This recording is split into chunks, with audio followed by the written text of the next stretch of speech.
ॐ सहना भवतु सहनौ भुनक्तु सह वीर्यं करवावहै तेजस्विनावधीतमस्तु मा विद्विषावहै।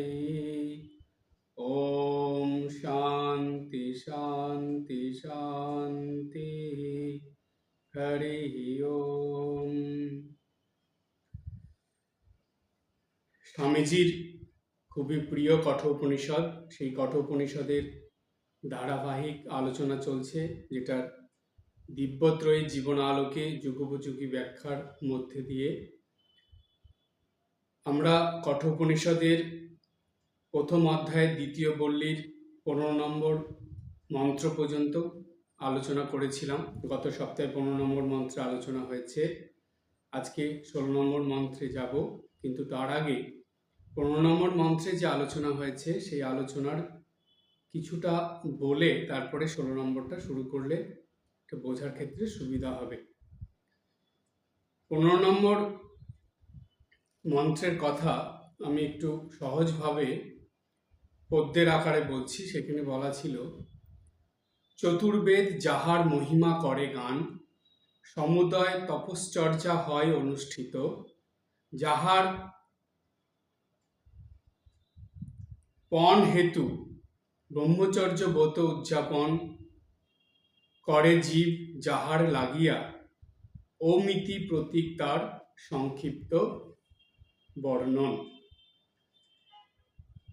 এই 15 নম্বর মন্ত্রে যমরাজ নচিকেতাকে আত্মতত্ত্বের কথা বলতে শুরু করেছিলেন। দ্বিতীয় অধ্যায়ের প্রথম অধ্যায়ের দ্বিতীয় বল্লীর 15 নম্বর মন্ত্র থেকে শুরু হয়েছিল আত্মতত্ত্ব বা ঈশ্বর তত্ত্বের ব্যাখ্যা বা আলোচনা। তার আগে পর্যন্ত কিন্তু যমরাজ নানা রকমভাবে নচিকেতাকে প্রলোভন দেখিয়েছেন, পরীক্ষা নিয়েছেন, তার প্রশংসা করেছেন, অনেক কিছু করে এই আত্মতত্ত্ব যাতে না শোনে বা নচিকেতা যাতে আত্মতত্ত্ব শোনার থেকে তার মনকে সরিয়ে নেয় সেই রকম চেষ্টা করেছেন। কিন্তু যমরাজ কিছুতেই সফল হয়ে ওঠেননি। নচিকেতা সব শুনে, যেহেতু সে বুদ্ধিমান ছিল, তাই সে কি করেছে, প্রলোভনের সময়ও ধীর স্থির শান্ত থেকেছে।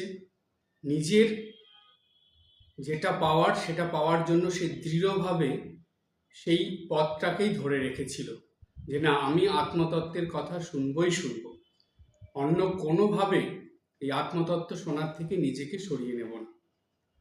তাই প্রথমে যখন প্রলোভন আসলো, অনেক রকম লোভ লালসার মধ্যে তাকে পড়তে হলো, যমরাজের যে কথাগুলো ছিল তার মধ্যে দিয়ে এগুলো পরিষ্কারভাবে ফুটে উঠেছিল।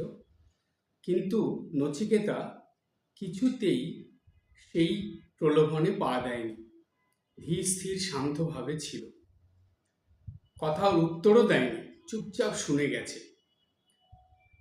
যখন এই প্রলোভনের পর্যায়টা শেষ হয়েছে, তখনও নচিকেতা এইসবের মধ্যে না গিয়ে সেই আত্মতত্ত্ব শোনার কথাই আবার জিজ্ঞেস করেছে বা যমরাজকে বলেছে। তখন যমরাজ কি করলেন, নচিকেতার এই প্রলোভনের পর্যায়টা শেষ হয়ে গেলে এবার কিছু পরীক্ষা নিতে শুরু করেছিলেন এই কথার মধ্যে দিয়ে, যে দেখতে চাইছিলেন যে তার মনে এই আত্মতত্ত্ব ধারণা করার সেই শক্তি আছে কিনা।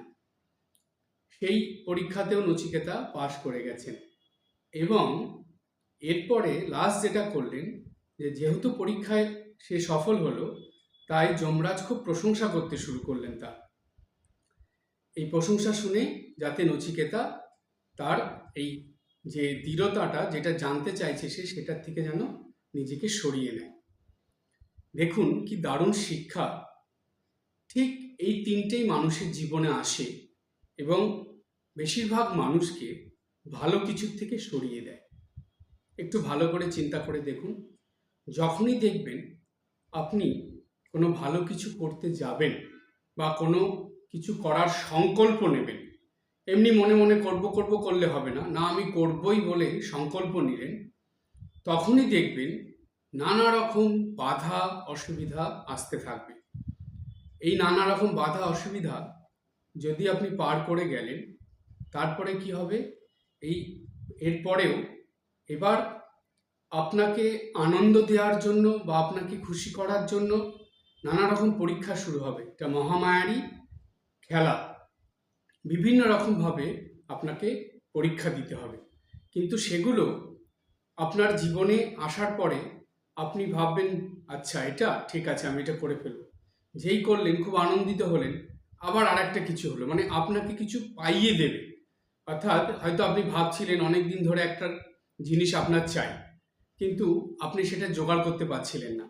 দেখবেন হঠাৎ করে সেটা কেউ না কেউ নিয়ে চলে এসেছে আপনার জন্য। আপনি খুব আনন্দিত হয়ে গেলেন, আরে এটাই তো আপনি ভাবছিলাম, এটা আমি পেয়ে গেলাম, খুব আনন্দিত হলেন। এই রকমভাবে নানা রকম পরীক্ষা প্রলোভনের মধ্যে আপনাকে যেতে হবে। সেগুলো আসবে কেন? এগুলো সবই কিন্তু আপনার সংকল্প থেকে আপনাকে সরিয়ে দেওয়ার জন্য। এবার লাস্টে যেটা আসবে সেটা হলো আপনার প্রশংসা আপনাকে শুনতে হচ্ছে।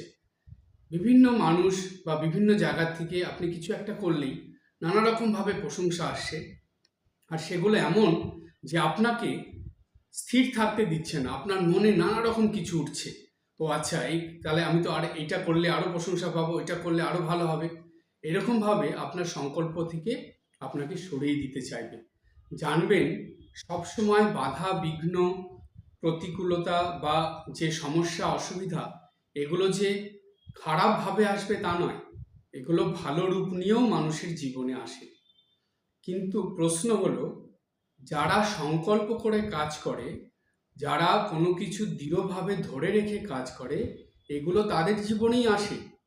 যারা সংকল্প করে না, যারা কোনো কাজের মধ্যে দৃঢ়তা রাখে না, কোনো ভালো কাজ দৃঢ়তার সঙ্গে করে না, তাদের জীবনে এগুলো আসে না। হয়তো সাময়িক টুকটাক আসলো, কিন্তু বেশি আসবে না। কারণ কি জানেন?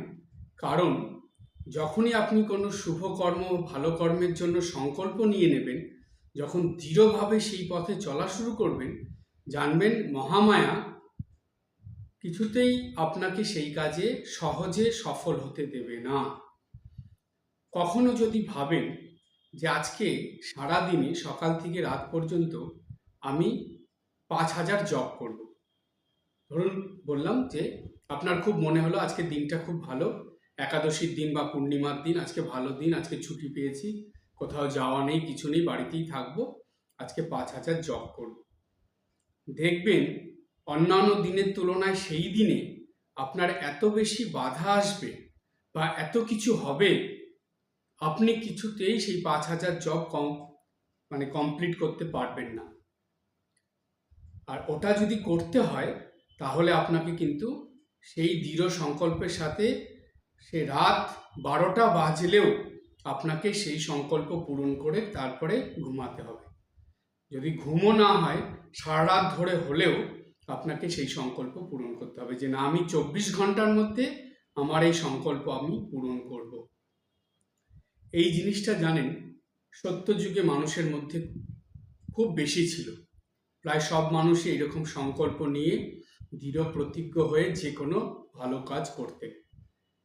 তারপরে সেটা কমে গেল, আসলো ত্রেতা যুগ, তখনও প্রায় 95% মানুষের মধ্যে এটা ছিল। আসলো দাপর যুগ, সেই দাপর যুগে সেটা এতটাই কমে গেল, প্রায় 50% মানুষের মধ্যে এটা থাকলো। আর কলি যুগে সেটা এখন 95% মানুষের মধ্যে নেই, শুধু 5% মানুষের মধ্যে থাকে। কেন? কেন? শুনতে অন্যরকম লাগলেও এটা দৃঢ় সত্যি কথা, যে এখনকার বেশিরভাগ মানুষই কোনো ভালো কাজ করার জন্য দৃঢ় সংকল্প গ্রহণ করে না, দৃঢ় প্রতিজ্ঞা গ্রহণ করে না। সেই জন্য জানবেন, নচিকেতা কিন্তু এই দৃঢ়তার শিক্ষা আমাদের দিল। কতটুক ছেলে, সে যমরাজ, এই কারণেই যমরাজ তিনি তো একজন দেবতা, একজন দেবতা এই কারণেই একজন মানুষকে এত বেশি ভালোবাসলো, এত প্রশংসা করলো, এত খুশি হলো, কারণ তার এই দৃঢ় সংকল্প দেখে, তার এই দৃঢ় প্রতিজ্ঞা দেখে। ঠিক জানবেন, আমরাও তো মানুষ, আমরাও যদি কোনো শুভ কাজের জন্য দৃঢ় সংকল্প করি, প্রতিজ্ঞা করে সেই কাজে লেগে থাকি, জানবেন আর কেউ প্রসন্ন হোক না হোক, ভালোবাসুক না বাসুক, ভগবান অর্থাৎ দেবদেবীরা কিন্তু আমাদের প্রতি এই কাজের জন্য প্রসন্ন হবেন এবং আমাদের ভালোবাসবেন। আর আরেকটা মজার কথা কি জানেন, যেটা অনেক মানুষেরই জানা নেই, এই যখন আপনি দৃঢ় সংকল্প নিয়ে, প্রতিজ্ঞা নিয়ে কাজ করবেন, তখন প্রথমে বাধা আসলেও এই দেবদেবীরা কিন্তু আপনাকে সেই বাধার অতিক্রম করার জন্য যে শক্তি দরকার সেটা কিন্তু তারাই আপনাকে দেবে, তারাই আপনাকে সাহায্য করবে। কোনো মানুষ সাহায্য করবে না, কোনো মানুষ আসবে না, তখন তখন এই দেবদেবীরাই আসবে, যেহেতু তারা চায় যে এই কোনো শুভ কাজ, ভালো কাজ, বিশেষ করে আধ্যাত্মিক কিছু যাতে এই মনুষ্য সমাজের মানুষরা দৃঢ় প্রতিজ্ঞ হয়ে সংকল্প নিয়ে করে, বিশেষ করে ভক্ত মানুষরা, তাদেরকে এটা অবশ্যই করতে হয়। এতে দেবদেবীরা প্রসন্ন হয়।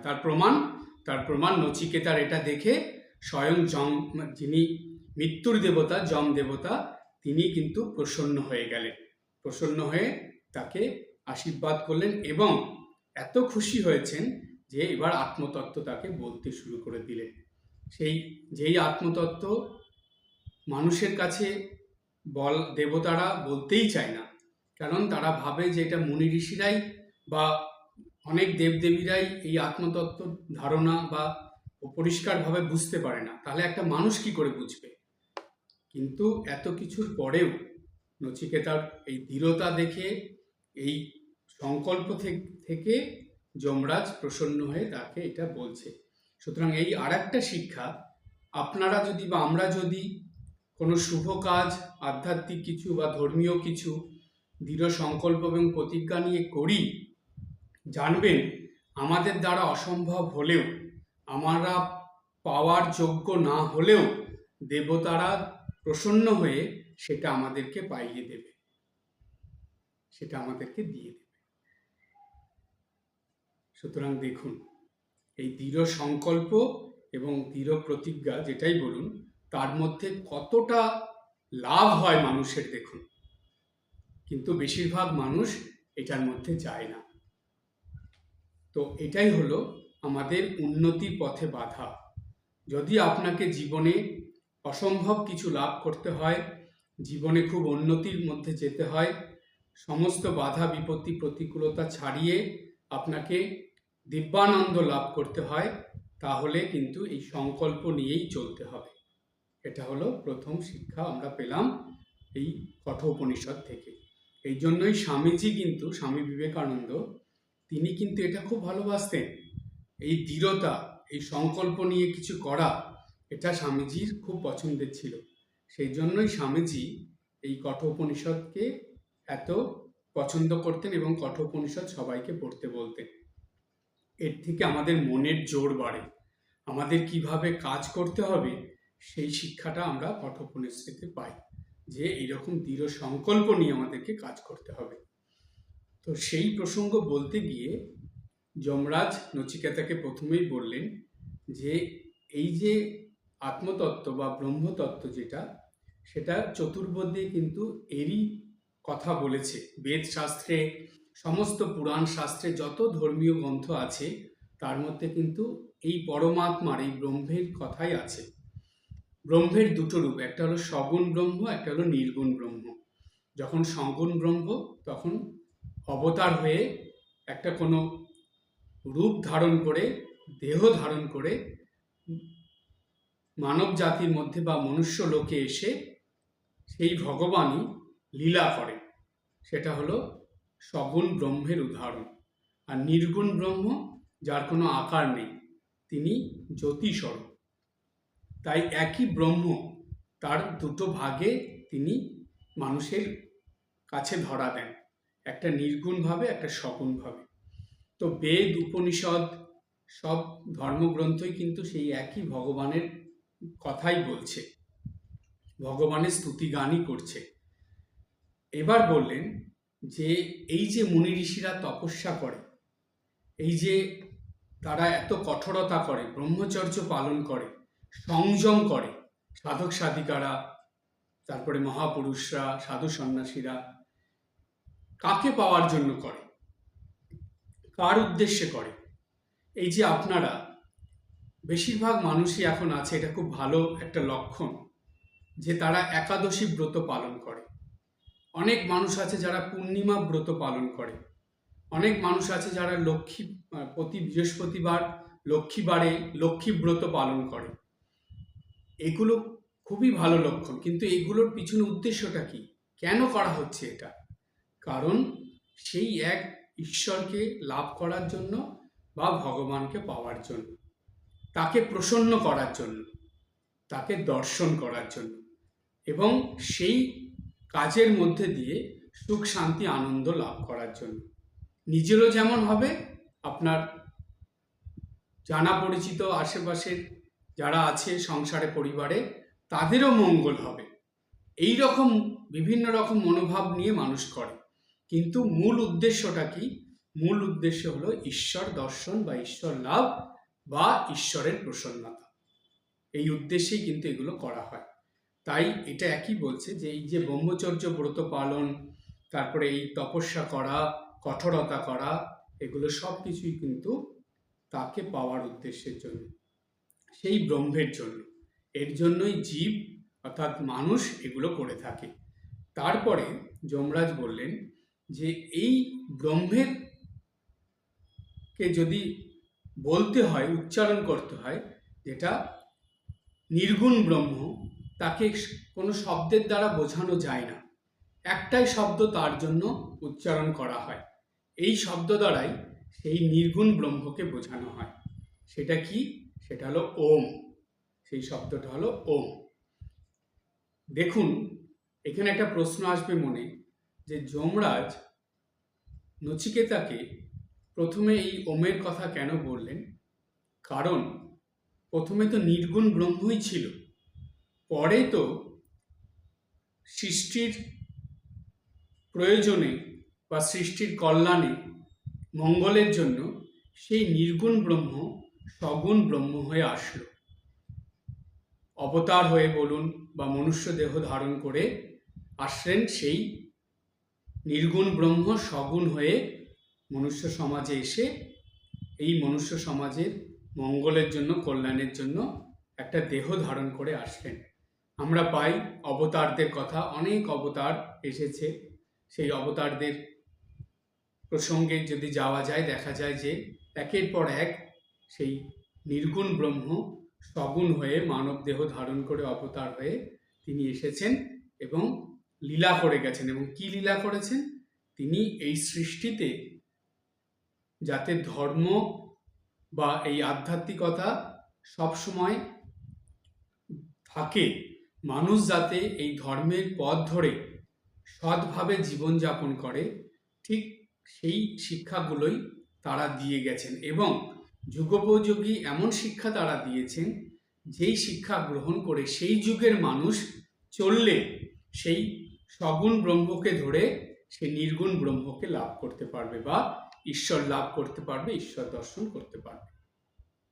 তাই এই নির্গুণ ব্রহ্মের কথাই প্রথমে যমরাজ বললেন যে সেই ব্রহ্মকে যদি বোঝাতে হয় কোনো শব্দ দ্বারা, সেটা হলো ওম।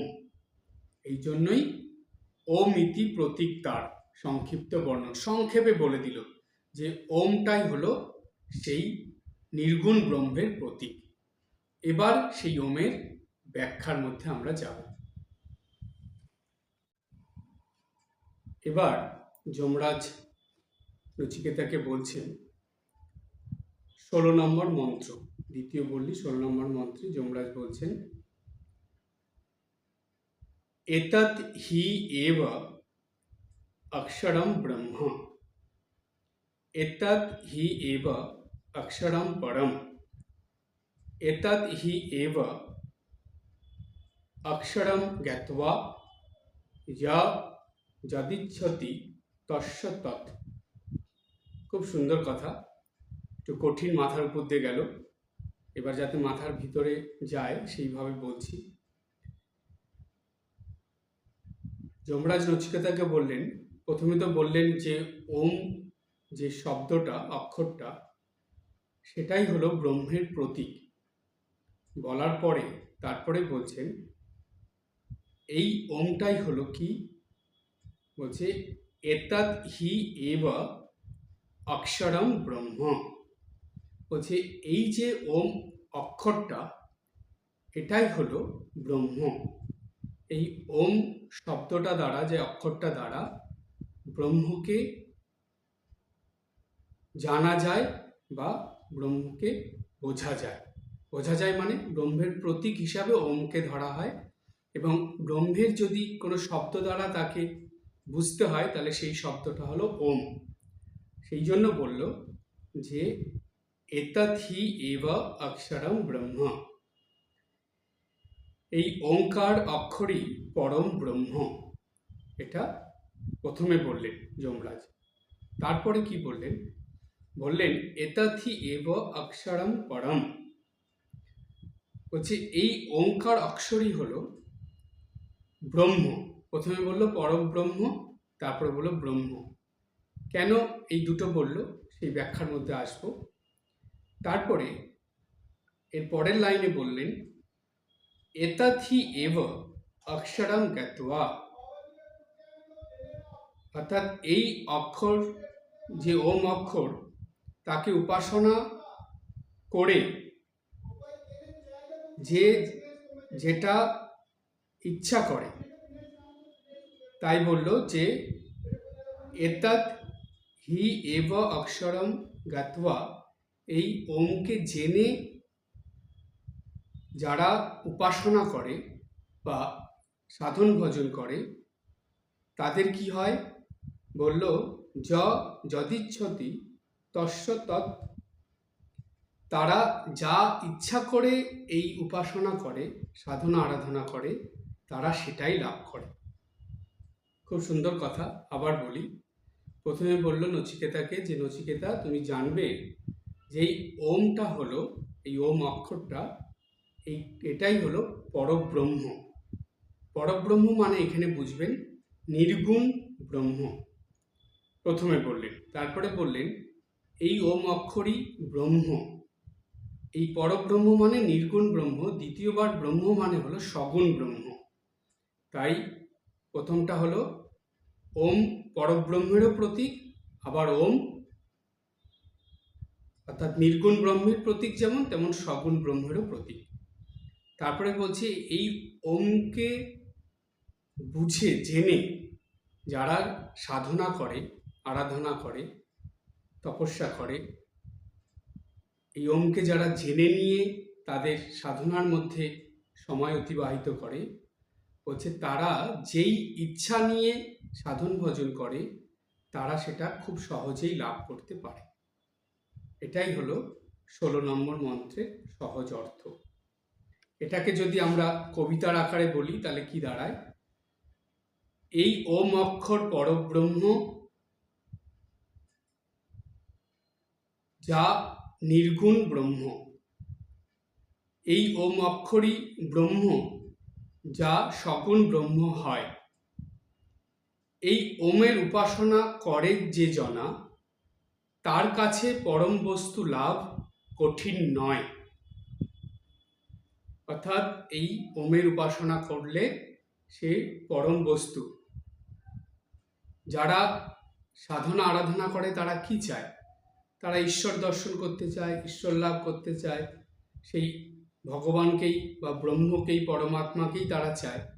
তো সেটাকেই বলা হলো পরম বস্তু। সেই পরম বস্তু তাদের লাভ করা কঠিন হয় না, সহজ হয়ে যায়। এবার আমরা এই ব্যাখ্যার মধ্যে আসব। সেই ব্যাখ্যাটা শাস্ত্রের কঠিন কথার মধ্যে না গিয়ে আমরা সহজ কথার মধ্যে যাব। কথামৃততে ঠাকুর শ্রী রামকৃষ্ণদেব স্বয়ং ভগবান, তিনি এই ওম সম্বন্ধে খুব সুন্দর কথা বলেছেন।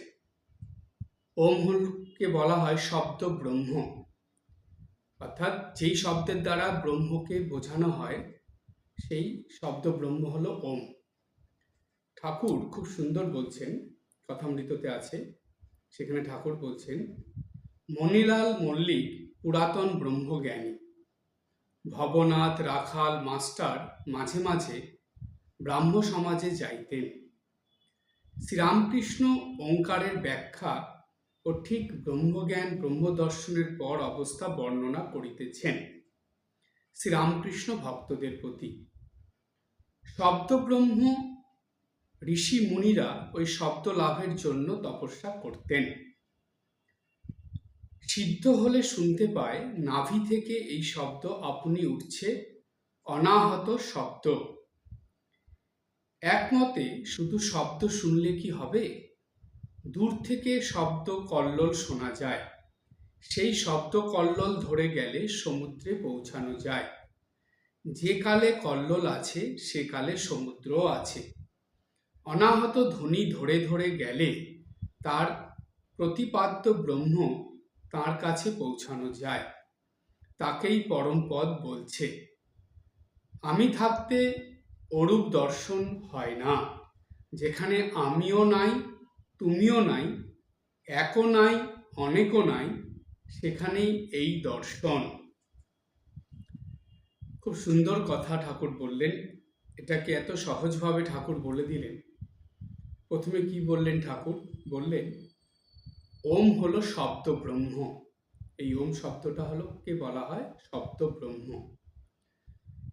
ঋষি মুনিরা ওই শব্দ লাভের জন্য তপস্যা করতেন। ওই শব্দ লাভের জন্য তপস্যা মানে? আপনারা বলবেন যে মহারাজ, এই ওম শব্দ লাভের জন্য তপস্যা আবার কি? তো ওম উচ্চারণ করলেই হলো। না, এটা এতটা সহজ জিনিস নয়। এই সৃষ্টিতে সব সময় এই ওম শব্দ ধ্বনিত হচ্ছে। এমনকি আপনারা জানলে খুবই অবাক হবেন, প্রত্যেকটা মানব শরীরে অনবরত এই ওম শব্দটা ধ্বনিত হতে থাকে। এই শব্দটা নাভির থেকে আসে। এই যে ওম শব্দ, যেটা আমাদের শরীরের মধ্যে আছে, ভিতরে আছে, কেন আমাদের শরীরে তো ভগবান আছেন। গীতাতে তো শ্রীকৃষ্ণ সেই কথাই বলে দিয়েছেন যে প্রত্যেক মানুষের হৃদয়ে ভগবান আছেন। তো ভগবান যদি থাকেন তাহলে এই ওম ধ্বনি অবশ্যই থাকবে। সুতরাং প্রত্যেক মানুষের শরীরে যেমন ওম ধ্বনিটা থাকে, অনবরত চলছে, ঠিক এই সৃষ্টির সর্বত্র এই ওম ধ্বনি আছে। সব সময় এই ধ্বনিটা চলছে। ও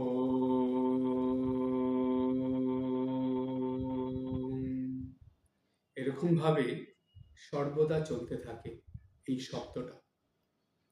এই যে শব্দটা মানব শরীরের ভেতরে আছে, মানব দেহে, এবং এই শব্দটাই যে বাইরে আছে, এইটাকে বোঝার জন্য, এটাকে জানার জন্য, এটাকে লাভ করার জন্য এই মুনি ঋষিরা তপস্যা করেন, সাধক সাধিকারা তপস্যা করেন। সেই জন্যই ঠাকুর বললেন ওম শব্দ ব্রহ্ম। ঋষি মুনিরা ওই শব্দ লাভের জন্য তপস্যা করতেন। সিদ্ধ হলে শুনতে পায় নাভি থেকে ওই শব্দ আপনি উঠছে, অনাহত শব্দ। কথাটা মিলল? ঠাকুর কি বললেন? ঠাকুর বললেন সিদ্ধ হলে, অর্থাৎ সে যখন এই তপস্যা করতে করতে সেই তপস্যায় সফল হয়ে যায়, তখন সে শুনতে পায় তার শরীরের মধ্যে নাভির থেকেই এই ওম ধ্বনিটা ক্রমাগত উঠছে, নিচের থেকে উপর দিকে উঠছে। অর্থাৎ এই ধ্বনিটাকেই বলে অনাহত শব্দ। এটা প্রথমে সাধক সাধিকারা, মুনি ঋষিরা বা সাধু সন্ন্যাসীরা, তারা এই তপস্যার সময় এটা সফল হলে প্রথমে নিজের শরীর থেকে, দেহ থেকে, অর্থাৎ নাভির থেকে এই ওম ধ্বনিটা শুনতে পায়, অনবরত চলছে। এবং এরপরে সেই সাধক সাধিকায় তারা সৃষ্টির মধ্যে, মানে নিজের শরীরের বাইরে এই জগতের মধ্যে সর্বত্র এই ধ্বনি শুনতে পায়। একই ঈশ্বর, একই ব্রহ্ম, সে সর্বত্র আছে, সর্বভূতে সেই প্রেমময়। সৃষ্টির সব কিছুর মধ্যে তিনি আছেন। তাই তিনি আছেন মানে তিনি, আমরা দেখছি নাম রূপে তিনি সগুণ, কিন্তু তিনি নির্গুণভাবে আছেন। এই যে নির্গুণভাবে আছেন তার প্রমাণ কি? মুখে বললে তো হবে না, তার তো প্রমাণ চাই। এই নির্গুণভাবে যে আছেন তার প্রমাণ হলো এই ওম ধ্বনি বা ওম শব্দ, যেটা অনবরত চলছে। ঠাকুর বলছেন, একমতে শুধু শব্দ শুনলে কি হবে? দূর থেকে শব্দ কল্লোল শোনা যায়। বলছে, আপনি যখন এই শব্দ শুনছেন, যদি দূর থেকে হয়তো হঠাৎ করে আপনি শুনলেন যে ওম ধ্বনি কোথাও হচ্ছে, শুনলেন কিন্তু বুঝতে পারছেন না এটা কোথায় হচ্ছে, কোথায় হচ্ছে, এই দূর থেকে এই শব্দ কোথা থেকে আসছে, সেই শব্দ কল্লোল ধরে গেলে সমুদ্রে পৌঁছানো যায়। অর্থাৎ সেই শব্দ কোথা থেকে আসছে শুনতে শুনতে চলে গেলে দেখা যায় সেটা সমুদ্রের ঢেউয়ের শব্দ, যেটা সমুদ্রের কাছে আপনি পৌঁছে গেলেন সেই শব্দ ধরে ধরে। ঠিক তেমনি এই ওম শব্দটা বা এই ওম ধ্বনিটা ধরে গেলে সেই পরব্রহ্মের কাছে পৌঁছানো যায়, সেই ঈশ্বর ভগবানের কাছে পৌঁছানো যায়। তারপরে ঠাকুর বললেন, যে কালে কল্লোল আছে সে কালে সমুদ্র আছে। অর্থাৎ এই ওম ধ্বনি আছে, সুতরাং পরব্রহ্ম বা নির্গুণ ব্রহ্ম বা সগুণ ব্রহ্ম বা ঈশ্বর ভগবান পরমাত্মা অবশ্যই আছে, যেহেতু এই ওম ধ্বনি আছে। অনাহত ধ্বনি ধরে ধরে গেলে তার প্রতিপাদ্য ব্রহ্ম তার কাছে পৌঁছানো যায়। এই অনাহত ধ্বনির যে প্রতীক বা প্রতিপাদ্য যে ব্রহ্ম, যেটা ওমের প্রতীক ওম হয়ে আছে, কিন্তু এর পেছনে কি আছে? সেই ব্রহ্মই আছে। তাই সেই ওম ধরে গেলে, ওম ধ্বনি বা ওম শব্দ ধরে গেলে, ওমের প্রতীক ধরে গেলে সেই ব্রহ্মের কাছেই পৌঁছানো যায়। তাকেই পরম পদ বলছে। সেই ঈশ্বরকে পাওয়া, ঈশ্বরকে লাভ করা, সেই ব্রহ্মকে লাভ করা, সেটাই হলো পরম পদ। আমি থাকতে ওরূপ দর্শন হয় না। ঠাকুর পরে কিন্তু সাবধান বাণী দিয়ে দিলেন, বলছে যাদের ভিতরে ক্রমাগত আমি আমার চলতে থাকে, এই আমি আমার ছাড়া যারা অন্য কিছু বোঝে না, যাদের সব কিছুতেই আমি আমার এইটা চলে আসে, তাদের কাছে কিন্তু এটা লাভ করা কখনোই সম্ভব নয়। তাই ঠাকুর বললেন, আমি থাকতে ওরূপ দর্শন হয় না। যেখানে আমিও নাই তুমিও নাই, আমি আমার নাই তুমি তোমার নাই, যেখানে একও নাই অনেকও নাই, আমি না থাকলে এক কি করে থাকবে? একও নাই অনেকও নাই, বলছে সেখানেই এই দর্শন। অর্থাৎ সেইখানে যে কি হয় সেটার মুখে বলা যায় না। তাই ঠাকুর বলেছিলেন, ব্রহ্ম উচ্ছিষ্ট হয়নি। বিদ্যাসাগরকে বলেছিলেন যে উচ্ছিষ্ট হয়নি মানে সেখানে কিছু বলার নেই। কি করে বলবে? যেখানে আমি নাই তুমি নাই, একও নাই অনেকও নাই, সেখানে কিছু বলারই তো নেই। তাই সেখানে গিয়ে যে দর্শন হয় তারপরে আর কিছু বলা যায় না। কত সুন্দর করে ঠাকুর এই ওম যে শব্দ ব্রহ্ম, এই ওমের সাধনার দ্বারাই যে পরম পদ লাভ করা যায়, ব্রহ্মকে জানা যায়, ভগবানকে দর্শন করা যায়, সেটা কত সহজভাবে বুঝিয়ে দিলেন।